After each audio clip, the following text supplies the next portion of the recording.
Hello, everybody. Today's the 27th day of December 2018. Fast approaching the end of the year. 2019 is right around the corner. Today I'm going to do a video for showing 6 ways atheists accidentally prove God's existence. I recently read a book by a Christian author by the name of Ken Turek. I hope I'm not butchering, I should say, his name, but very, very interesting to the point that I wanted to make a video on it. 6 different ways atheists accidentally prove God's existence. The first one is causality. And he goes on to say, why is the universe so orderly? If there is no God, no mind out there ordering all of this. Turek asks, why are the natural laws and forces so consistent? Because there is a mind behind them. When atheists use this to try and disprove God, they are actually stealing from God to argue against Him. Number 2, reasoning. If we are just molecules in motion, and there is no immaterial realm, how does reason exist? We're just reacting. We're nothing but moist robots, he explains. So ironically, atheists who claim to be beacons of reason have made reason impossible by their own worldview of materialism. Number 3, information and intentionality. Turek goes on to say, information is the idea that there is a message, and where there a message always comes from a mind. But, he notes, the greatest message that's ever been discovered is in the human genome. And atheists are saying that message doesn't come from the mind. Intentionality, it has to do with the idea that the world is goal-directed, Turek explains. Why doesn't an acorn become a starfish?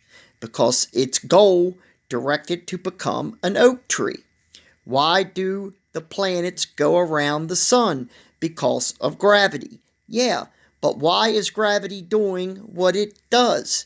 If you go back far enough, you are ultimately going to arrive at sustaining Creator who holds all of this together. So true. Number 4, morality. There can't be any objective right or wrong unless God exists, Turek declares. When atheists say they have certain moral rights, they are actually stealing from God to say He doesn't exist. Very good. Number 5, evil. They're saying there is too much evil in the world. He says, well, there can't be evil unless there's good. But there can't be good unless God exists. So, when atheists are complaining about evil, they are actually proving God's existence. God, by definition, is the ultimate standard of good.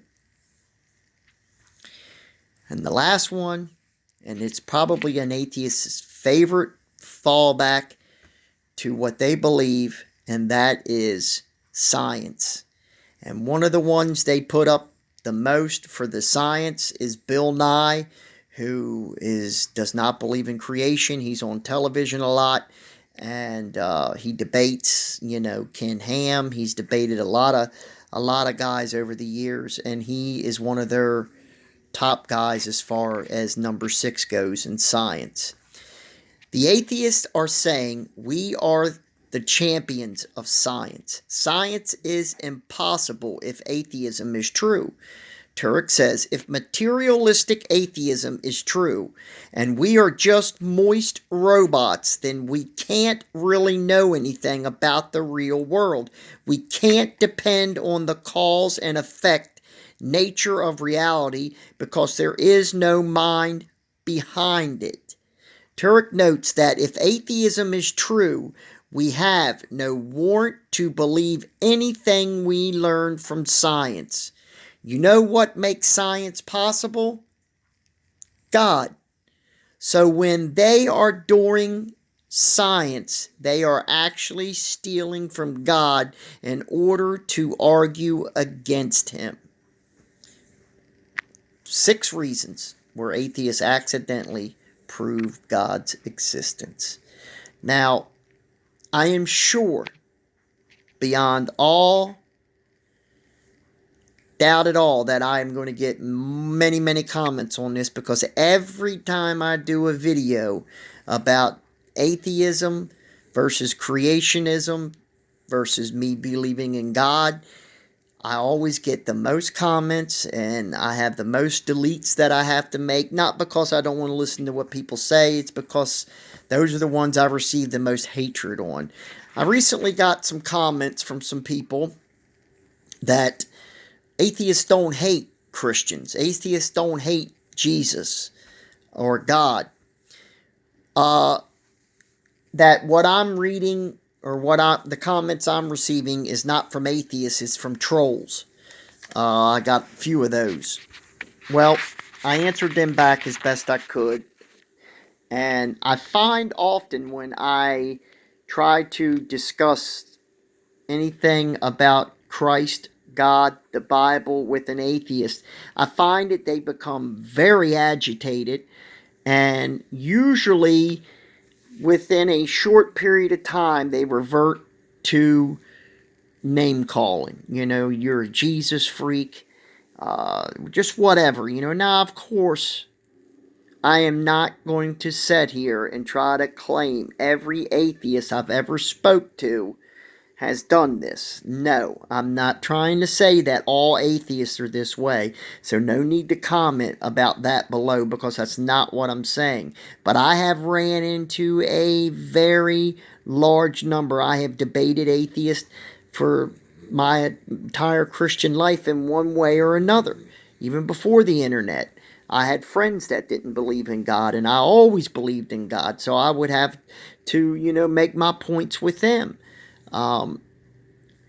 It really, it seems like that it always happens that way. I do know the difference between a troll and someone who isn't a troll. I clearly know the difference, and yes, some of them probably were. But I will say this, as I said in my comment on my other video, trolls are usually one thing. They usually just want to incite. They usually just want to use profanity or name call, and then they go. They might go back a couple times with you back and forth, but then that's it. An atheist is someone who will go back and forth trying to make their point, trying to get you to believe there is no God by using their facts, their science, whatever excuse they want to use. So that's why I'm saying I've ran into more that hate Christ or hate God or hate Christians than the other way around. It is what it is. It's just absolutely, it is what it is. I do a lot of these videos. I am never going to deny the existence of Jesus Christ. I've seen too much proof. I guess if I want to say something to an atheist that most likely will be watching this, and I hope, you are, to them I would have to say, to the person that is watching this that does not believe in God or Jesus and thinks it's a fairy tale or whatever you want to think, it's Harry Potter. I've heard that one over and over. Fantasy, in other words. I want to say to them, the proof is in the pudding. The Bible, there's been so many archaeological digs that's proven so much of the Old and New Testament, that it existed, that these things did happen. There's just been so much of that. And not even to throw that to the side, not even to go by that. If you're a Christian and you've, grown up in Christianity, or you have even recently become a Christian, God is real. You have that awesome feeling that God is real. You know it. You can feel it. I often say to an atheist or to a non-believer, and I believe there's a difference between a non-believer and an atheist, and I say that because an atheist wants to use actual facts to try to back up their beliefs, like I said, science and so forth and so on. And a non-believer just really don't care. They just don't want to even be bothered, with the Bible or God. It's not that they don't make they don't live by it, like as an atheist, they're strong in their opinions and so forth and so on. A non-believer just goes on with their life and don't give it a second thought. So I believe there is a difference. But with an atheist, I'd have to say, again, the proof is in the pudding. When you have experienced things in life as a Christian, when you've seen God's miracles, there's no other explanation other than God. There's no other explanation. When you've seen people's eyes that were blind opened and they can see, when you have seen people that are stone deaf that God has touched and delivered and healed, that can hear perfectly, there's no explanation science can give. When you've seen doctors, when people have miraculously, been healed from tumors, that are laying on their deathbed, you've seen doctors time and time again say, I don't have an excuse. I don't have an explanation for that. There's no way he should be alive. And I'm going to give you an example. I spoke on this about a month ago. My brother was sitting right here in this chair about a month ago. We had went shopping, and he came home, and I remember he said, I don't feel well. He sat in this chair, and all of a sudden, he started vomiting massive amounts of blood. And blood was just like someone had turned on a faucet, and blood was streaming out his nose, literally just streaming out his nose, and he was vomiting blood. And he had blood all over. It was just a horrific scene. And, of course, 911 rushed him to the hospital. And the doctors came out and said he had a rupture in his aortic valve in his heart, the main valve that goes up to your heart. He had a rupture. It blew a hole in the side of it. And he was internally bleeding massively. He had already lost massive amounts of blood. And the doctors have never done this type of procedure. They told my mother that he wasn't going to make it. They come right out and said, 3 other people this has happened to that they had, and all 3 never made it through the surgery. They all 3 died because this is something they don't deal with. This is not a normal situation. So they just figured out a plan, and they called some good doctors, and they went in there and they operated on him. And not only did he make it through the surgery, the doctor, and I was in the hospital room. Now here's a good example. The doctor came into the room that next morning. My brother was laying there with a breathing tube, kind of in and out of it. The doctor came in and said, all night I have been laying awake in bed thinking and praying for your brother. And I cannot understand why he's still alive. For the life of me, I cannot understand. He should not be alive.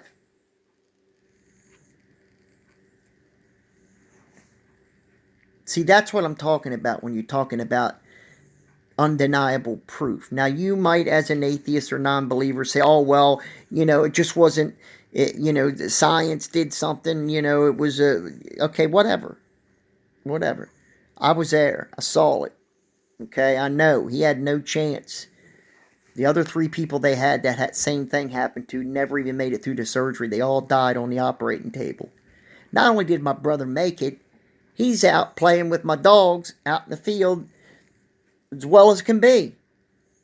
I mean, if you were to look at him from a month ago, you would think there's nothing wrong with him. The doctors are baffled. Every time I take him in to get that thing they put in him and his aorta checked, and I've done it twice now, the doctors are just amazed. They bring other doctors in to have a look at him because he should not be standing here. That's the power of prayer. That's the power of believing in God. That is faith. That is when you believe God can do something and he will do it for you. I would hate to be a non-believer. I would hate to be a non-believer. One quick thing I want to say before I sign off. I often said this in my younger days to non-believers and atheists. I would say, well, they believe when you die, that's it. Like the lights go out. That's it. You're done. There's no existence. And of course, I believe, and as every Christian on this earth believes, you either go to heaven or you go to hell, depending on if you believe and accepted Christ. It's simple. One or the other. That's your choice.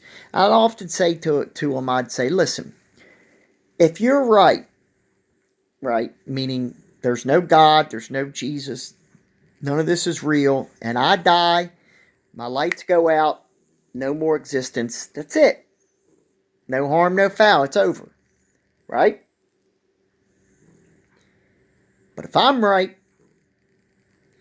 when you die, you're going straight to hell because you denied Christ. So, why take that chance? Why take that chance? I mean, if you're right, I don't really lose anything. If the atheists are right, I don't lose anything. That's it. But if I'm right, which I know I'm right, you're going to burn in hell for all eternity. I said something a while back to watch a video called 23 Minutes in Hell. I plead with every one of you that don't believe in Christ. 20 minutes. Take 20 minutes of your time and type in right here on YouTube in the search engine or the search bar, 23 Minutes in Hell. It's by a man named Bill Wiese. I'm probably butchering his name. It's W-I-E-S-E, I believe. Weiss or Wiese. Bill Wiese, I think. And listen to his story. If you don't believe it's a wonderful graphic story, but it's real. He spent 23 minutes in hell one night. I plead with you to watch that video. If you don't believe in God, please what do you got to lose? You spend 20 minutes watching cartoons or playing video game. I mean, what's 20 minutes? 23 minutes of your time. That ain't nothing. It's nothing. This video is already at 18 minutes. You've watched this. Give it a shot. I plead with you. Give it a shot. Take care, everybody. God bless and have a wonderful, wonderful day today. I'm out of here. Till tomorrow. God bless.